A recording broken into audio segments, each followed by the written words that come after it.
Hey UConn Nation, it's KK Arnold here. If you're looking for the latest UConn women's basketball content, go subscribe to Listen Up to Phil and Ryan. Go Huskies!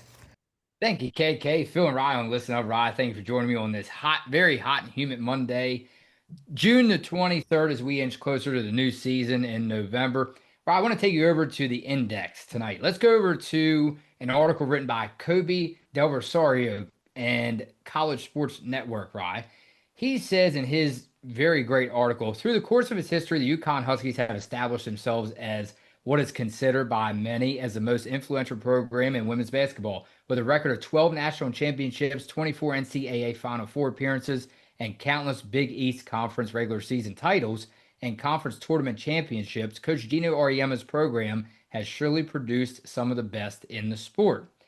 So, Ryan, he put together the most influential players in UConn women's basketball history, and he notes it as UConn women's basketball top 8 influential alumni. The only question is, did he get it right? Did they get it right? Number 8, Nafisa Collier. Number 7, Rebecca Lobo. Number 6, Paige Beckers. Number 5, Tina Charles. Number 4, Sue Bird. Number 3, Brianna Stewart. Number 2, Maya Moore. And number 1, Diana Taurasi.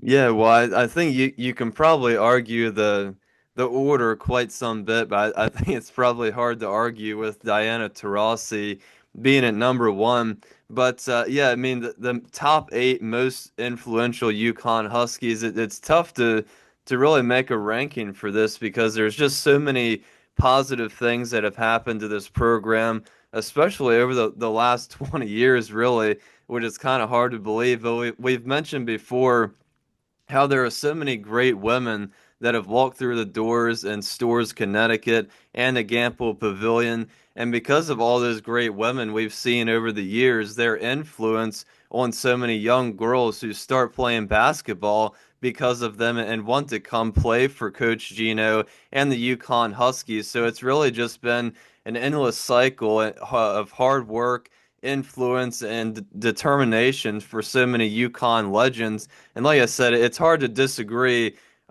with the article at who they put at number one, Diana Taurasi. And like the article also mentioned, Taurasi is not only considered by many as the best UConn Husky of all time, but the best professional women's basketball player of all time. And the success she had uh, after UConn to win three WNBA championships and countless golds for Team USA. It's hard to top a resume like that. And then the article also mentions, and I don't really disagree with the list, but like I said, you can probably argue the order. But Maya Moore, Tina Charles, Rebecca Lobo, players that are on there, players that were before me and yours time, before our time. We don't, we didn't really get to watch them or we don't remember them playing at UConn. But for people our age, we'll certainly never forget their names because of how much influence they had for the UConn Huskies and just for the women's game in general. And finally, the more recent players on the list, like Nafisa Collier, Stewie, Paige Beckers. Talk about what Collier is doing right now in Minnesota, potential MVP candidate. Heartbreaking loss last year in the finals. She's hoping to lead Minnesota to the championship, to a championship. Brianna Stewart, countless success in UConn and in the W.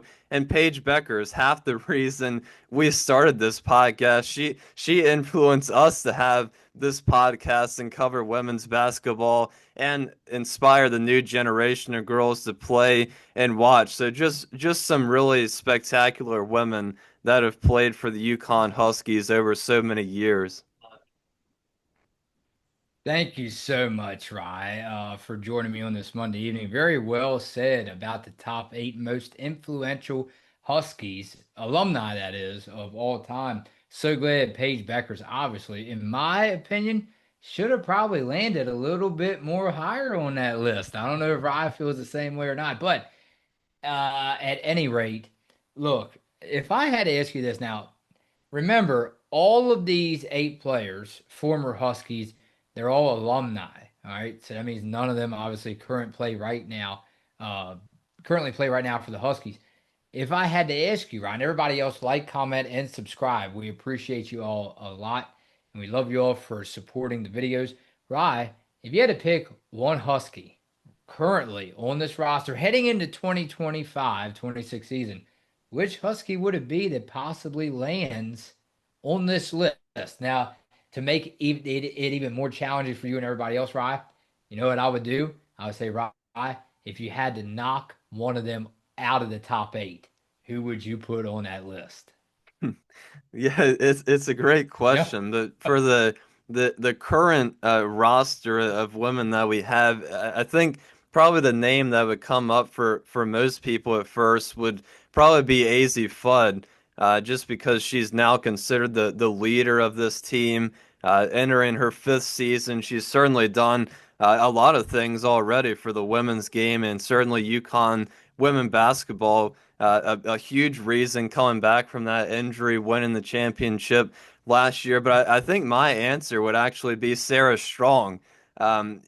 She's only in her second season. Ooh. Had had one of the best rookie seasons in UConn history and women's basketball history. So she has such a bright future ahead of her. So, I think that would be my answer right now would be Sarah Strong as possibly being on that list at some point.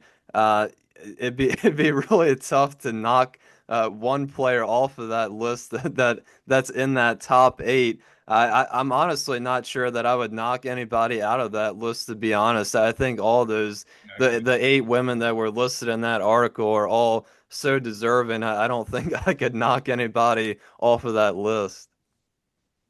All right, Ryan, let's go over to comments. I like it a lot. It came through very well on that last video again, Ryan. Like, comment, and subscribe. We love you all. We appreciate you all a heck of a lot. Let's go over to Jason D'Amico. He said, I want to see Morgan on the floor. She really impressed me last year, and I believe if she is healthy, she is going to be a force to be reckoned with. We need body movers. Peace. Well, I definitely don't disagree with that at all. I think Morgan Shelley is a great player, and like we said, hopefully she can get back out there on the floor at some point during the summer here. I'm not sure if it'll be during the summer workouts, but hopefully at some point when they do practice again, she can get back out there on the floor, return to the floor healthy, and hopefully she'll be ready for the beginning of the season. It might be a long shot, but I certainly think Morgan Shelley will have a very productive second year if she is able to stay healthy. Speaking of Morgan Shelley, Ryan, Miles Angus agreed with you. He said, I totally agree with your assessment of Morgan Shelley. She's fast enough to steal balls. Her shooting the threes is good, and she's big enough and strong enough to play under the basket. She's a high energy person who can have a very important place on the team, but don't send her in until she is truly fully healed.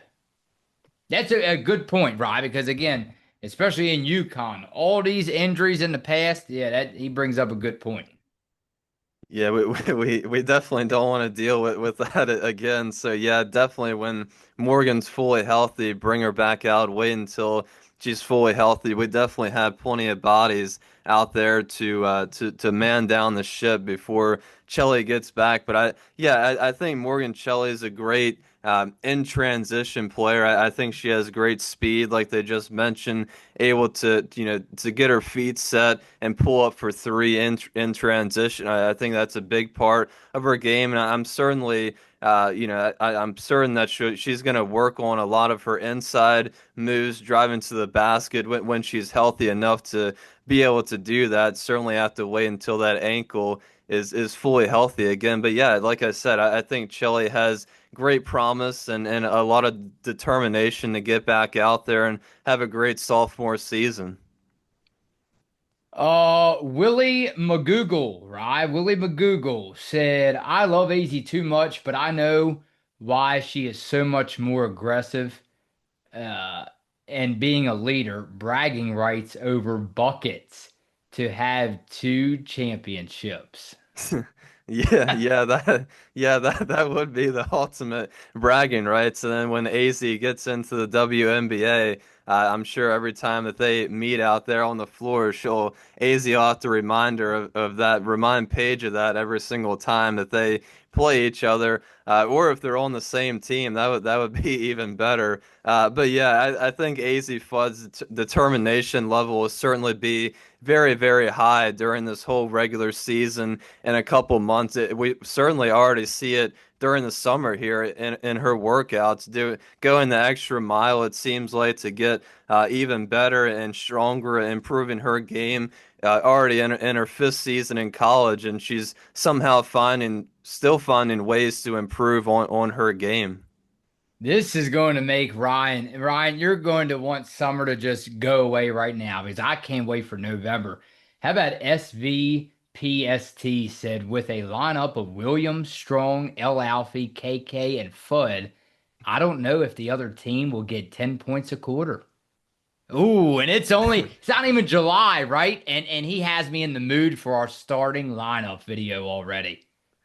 Yeah, it's definitely one of the best ones of the season. I know we both look forward to doing that one every single season. But I don't know. It's gonna be interesting to see what Gino does with all these players. Like we've already said, the three forward, two forward lineup, one center, three forwards.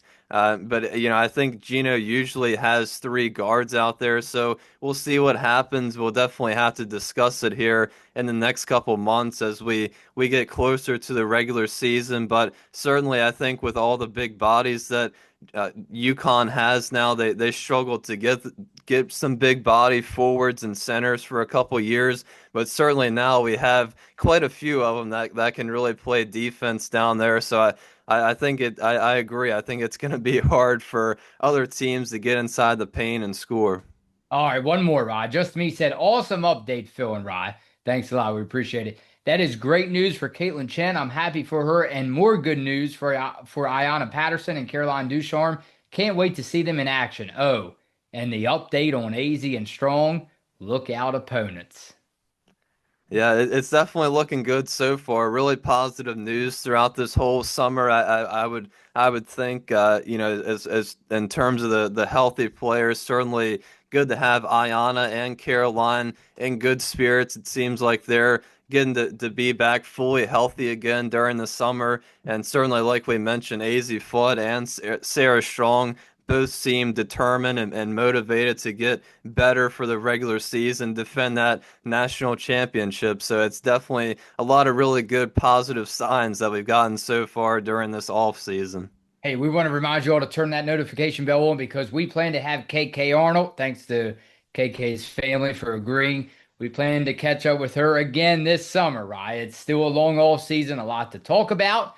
And Rye, I will see you hopefully later this weekend, right back here on Listen Up. Rye, go put your name in that top 8.